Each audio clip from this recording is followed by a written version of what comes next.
Have you ever noticed those moments of profound silence where the greatest insights seem to emerge? That peculiar space where words cease, yet understanding deepens. Many of us move through our days surrounded by noise and distraction, rarely giving ourselves permission to experience the transformative power of silence. We fear the emptiness, the confrontation with our own thoughts, the possibility that in quietude we might discover something unsettling about ourselves or the universe. This discomfort reveals something profound about our relationship with wisdom itself. Kant recognized this paradox centuries ago, though his insights have often been obscured by the complexity of his language and the intimidating architecture of his philosophical system. For many, Kant remains an impenetrable figure. His concepts sealed behind academic jargon and historical distance, creating a barrier between his revolutionary understanding and our everyday experience. Perhaps you've felt this too, that nagging sense that there are profound truths waiting just beyond your comprehension, insights that might transform not just what you know, but how you exist in the world.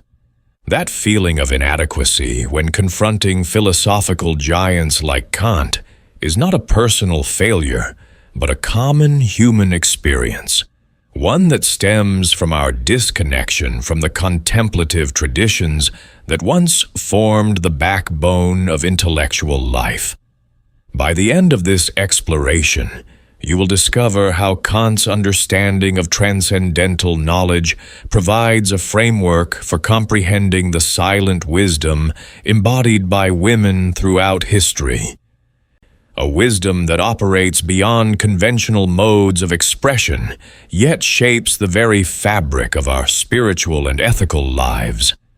The insights we'll explore together won't merely add to your intellectual repertoire, but will fundamentally alter how you perceive the quiet moments and silent presences in your own life, revealing them as potentially the most powerful spiritual forces you encounter.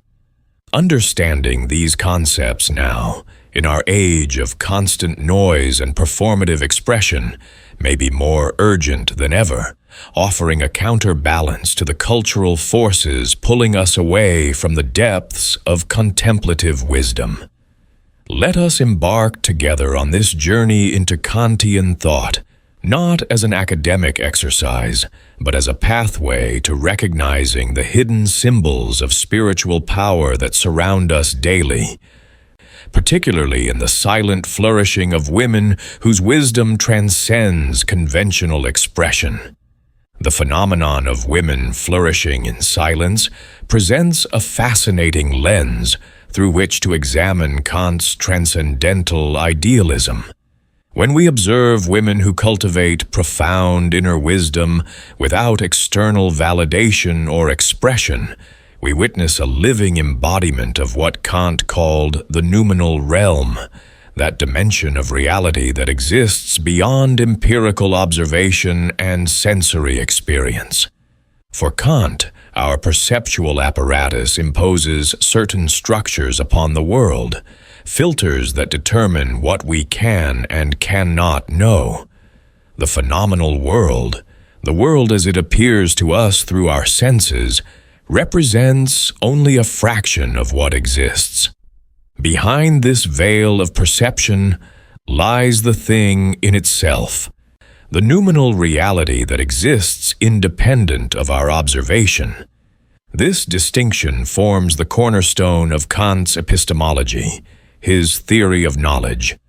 Consider for a moment how this philosophical framework illuminates the experience of women who, throughout history, have cultivated profound inner lives while remaining externally silent or unrecognized. Their wisdom does not depend on external validation, publication, or public discourse. It exists in a realm beyond empirical measurement, a noumenal knowledge that manifests not primarily through language, but through being itself. This is not to romanticize the historical silencing of women's voices, but rather to recognize the transcendent wisdom that has flourished despite, and sometimes because of, this silencing. In the Kantian framework, there exists a form of knowledge that transcends the categories of understanding that govern ordinary cognition. This transcendental knowledge concerns not objects of experience, but the very conditions that make experience possible. It is meta-knowledge, wisdom about the nature of knowing itself. When women cultivate wisdom in silence, they often operate at this transcendental level, developing insights not about particular things in the world, but about the fundamental structures of reality and consciousness that precede all particular knowledge. Vou fazer uma pausa aqui e perguntar diretamente a você. How often have you dismissed quiet wisdom in favor of louder, more assertive voices? That feeling that somehow knowledge must announce itself forcefully to be valid?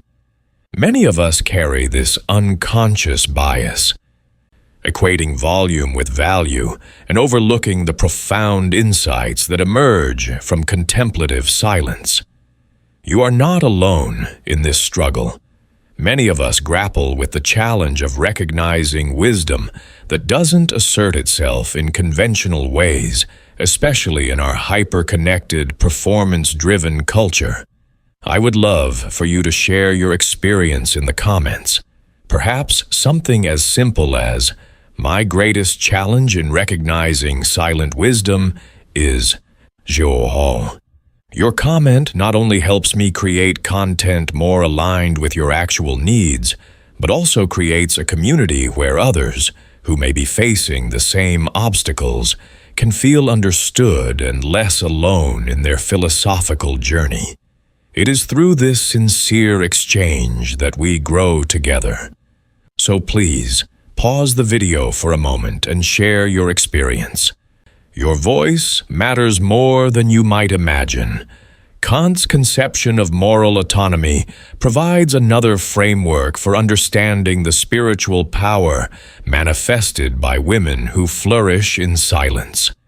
For Kant, true moral action stems not from external authority, but from the self-legislating reason within each individual. The categorical imperative, his famous moral principle, instructs us to act only according to that maxim, by which we can, at the same time, will that it should become a universal law. This places moral authority within the individual consciousness, rather than in external codes or social conventions. Women who cultivate wisdom in silence often embody this moral autonomy in profound ways. By stepping back from the performative aspects of ethical discourse, they can develop moral frameworks based on pure, practical reason, rather than social approval or convention.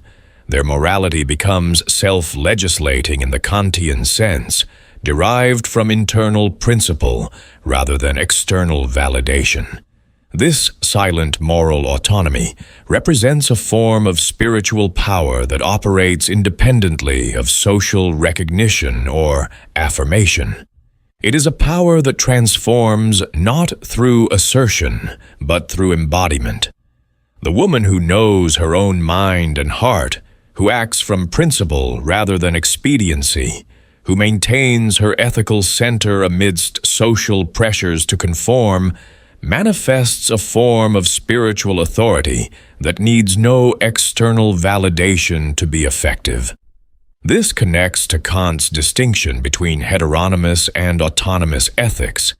Heteronymous ethics derives its authority from outside the individual, from tradition, religion, social convention, or legal codes. Autonomous ethics, by contrast, originates within the individual's own rational faculty. The spiritually powerful woman who flourishes in silence often embodies this autonomous ethic, deriving her moral compass not primarily from external validation, but from her own rational engagement with universal principles. Her silence is not an absence of moral conviction, but rather its most pure expression, unclouded by the need for social approval or recognition. The concept of disinterestedness in Kant's aesthetic theory further illuminates the spiritual power manifested in women's silent flourishing. For Kant, true aesthetic judgment requires disinterestedness, the ability to appreciate beauty without regard to personal advantage or utility. When we judge something as beautiful in the pure Kantian sense, we do so without reference to what it can do for us or how it might benefit us. This disinterested contemplation represents a form of freedom from the relentless instrumentalization that characterizes much of human experience. Women who flourish in silence often cultivate this quality of disinterestedness, developing a relationship with reality unclouded by the need for personal advantage or recognition. Their wisdom operates not as a means to social advancement or recognition, but as an end in itself, a pure appreciation of truth and beauty that needs no external validation. This quality of disinterested contemplation constitutes a profound spiritual power, the ability to see reality clearly without the distorting lens of self-interest. It allows for a form of knowledge that transcends the utilitarian frameworks that dominate conventional thinking. The disinterested knower perceives dimensions of reality invisible to those caught in the web of advantage and calculation. Kant further distinguishes between determinate and reflective judgments in his critique of judgment. Determinate judgments apply pre-existing concepts to particular experiences, categorizing them according to established frameworks.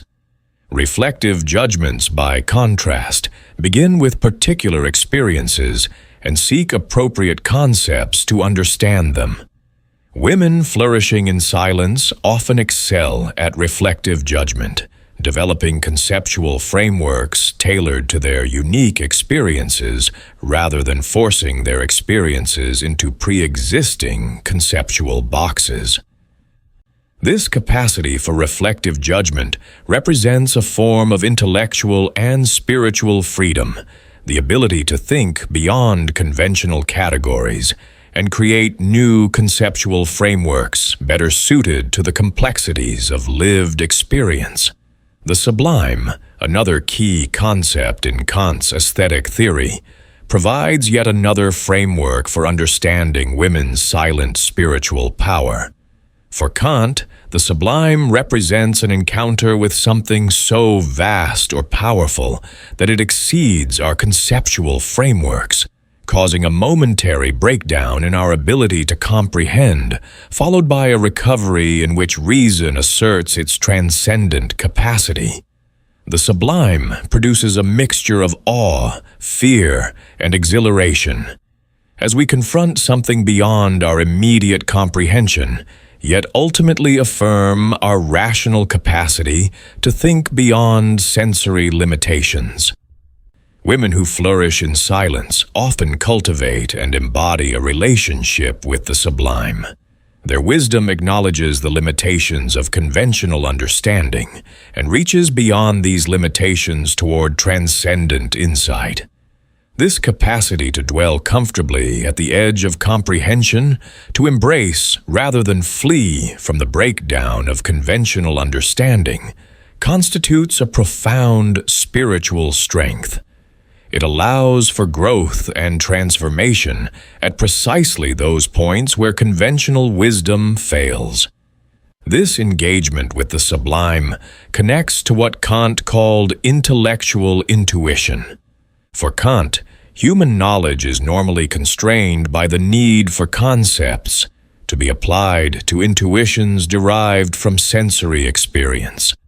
Intellectual intuition, by contrast, would be a form of direct knowledge not mediated by sensory experience, a capacity he attributed to the divine rather than human consciousness.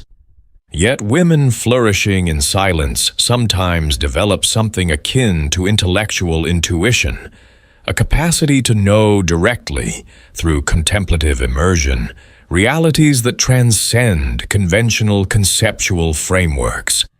This represents a form of spiritual power that operates at the limits of what Kant considered humanly possible, reaching toward a divine perspective.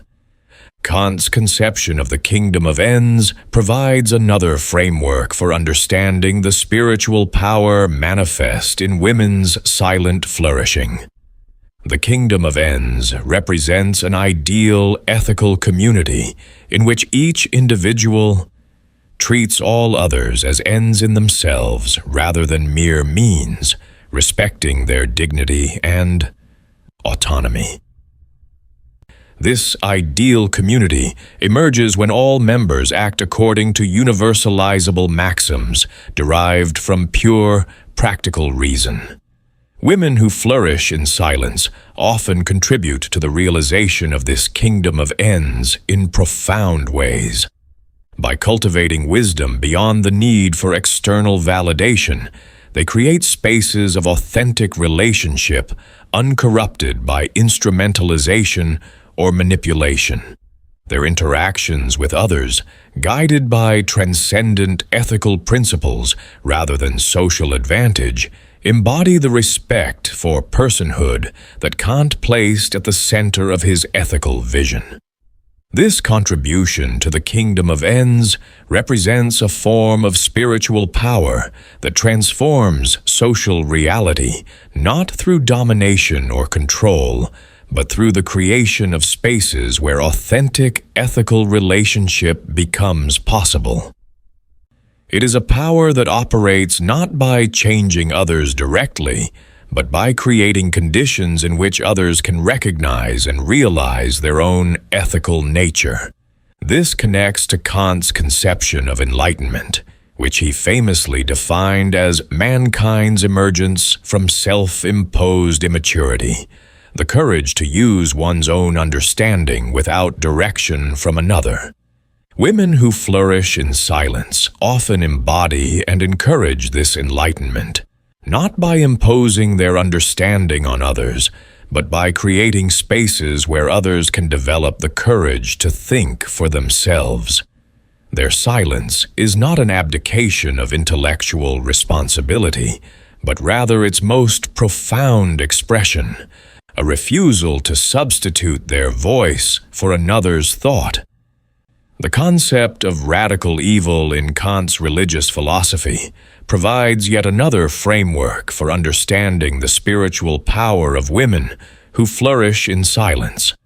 For Kant, radical evil refers not to dramatic acts of malevolence, but to the human tendency to subordinate moral principle to self-interest, to make exceptions to ethical rules when doing so benefits us.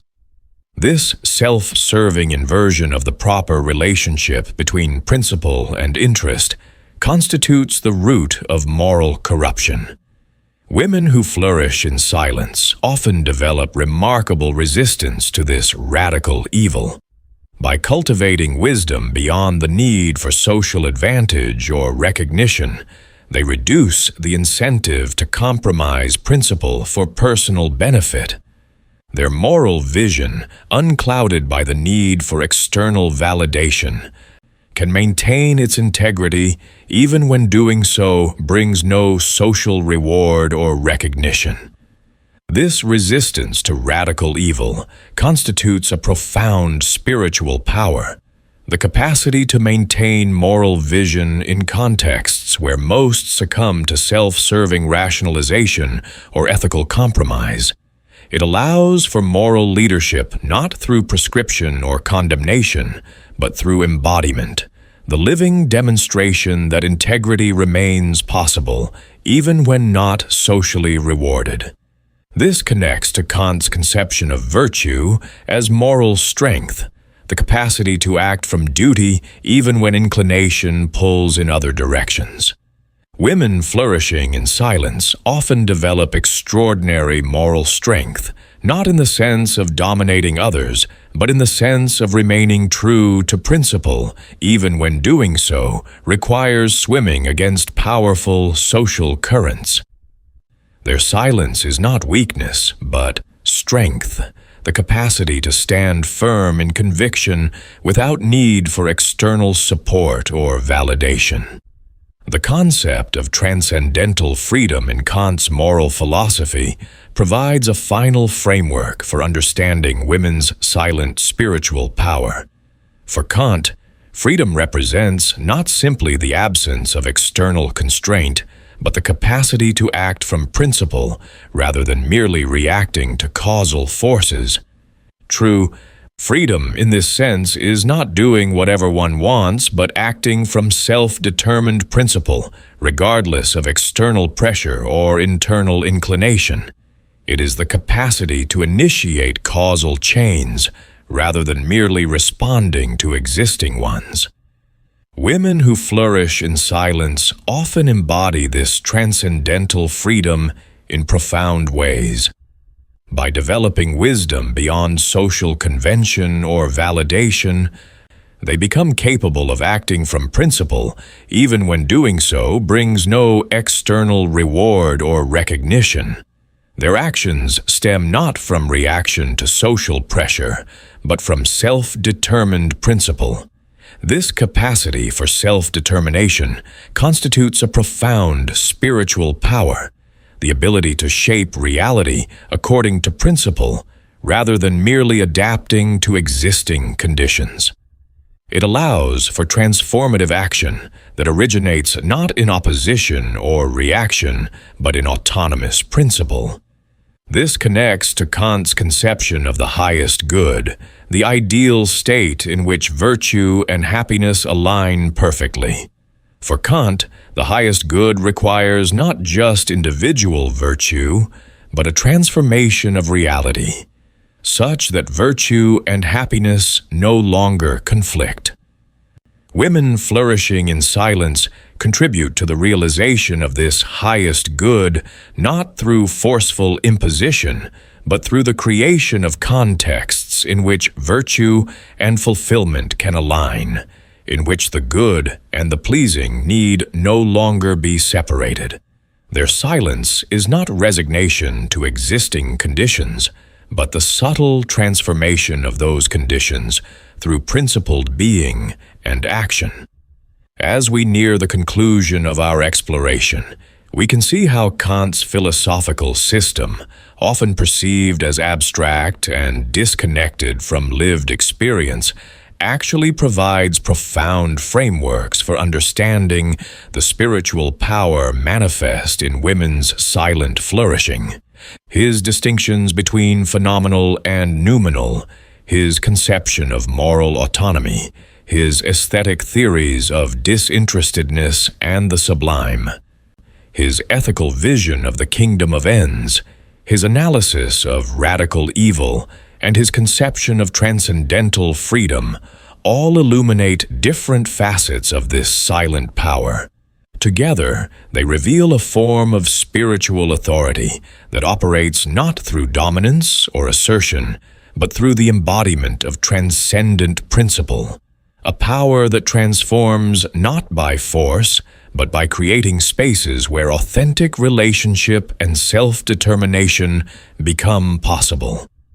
This Kantian perspective invites us to reconsider our understanding of power itself, to recognize forms of spiritual influence that operate beyond conventional modes of assertion or control. It challenges us to attend more carefully to the silent presences in our lives, to recognize the profound wisdom and transformative influence that often manifests without drawing attention to itself. By developing this capacity to perceive and honor silent wisdom, we enrich not only our understanding but our relationships and communities. We create contexts in which multiple forms of knowing and being can flourish, in which wisdom need not announce itself loudly to be recognized and valued. If you have ever felt overwhelmed by the complexity of philosophical thinking, know that you are not alone on this journey. The path to understanding Kant need not be solitary or confusing. I invite you to subscribe to this channel and become part of a community of individuals who, like yourself, seek clarity amidst the fragmented information about philosophy. By subscribing, you will receive weekly reflections that transform seemingly inaccessible concepts into practical insights for your life. We are not merely studying philosophy. We are learning to think with greater depth, to question with greater wisdom, and to live with greater purpose. Click the subscription button now, not as an obligation, but as a gift to your own intellectual development. And if this content brought some clarity to you today, leave your like as a way of saying that we are together in this search for true knowledge. Remember, understanding Kant is not just an academic exercise. It is a way of awakening to a more conscious and authentic existence, one where we recognize and honor the profound spiritual power that often flourishes in silence beyond the realm of conventional expression or recognition. In doing so, we expand not only what we know but how we exist in the world, becoming more attuned to the transcendent dimensions of human experience that conventional frameworks often miss.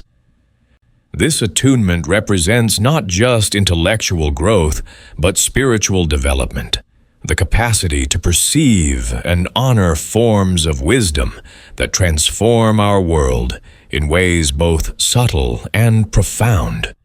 The exploration we've undertaken reveals something essential, not just about Kantian philosophy or women's spiritual power, but about the nature of wisdom itself. True wisdom often manifests not in what is loudly proclaimed, but in what is quietly embodied, not in what demands attention, but in what transforms through authentic being. This insight invites us to reconsider our relationship with knowledge, to recognize that the most profound insights often emerge not from accumulation or assertion, but from contemplative depth and principled living. As we cultivate this recognition, we develop the capacity to perceive and honor wisdom in unexpected places, to recognize spiritual power in its subtler manifestations. This capacity enriches not only our understanding, but our relationships and communities, creating contexts in which diverse forms of knowing and being can flourish together. The silent women whose wisdom we've explored through a Kantian lens invite us to this broader, deeper understanding of spiritual power, one that transforms our world not through dominance, but through the embodiment of transcendent principle. By attending to their example, we participate in this transformation, becoming more attuned to the subtle yet profound forces that shape our shared reality for the better. This attunement represents the true promise of philosophical understanding. Not merely comprehension, but participation in the ongoing emergence of wisdom in our world.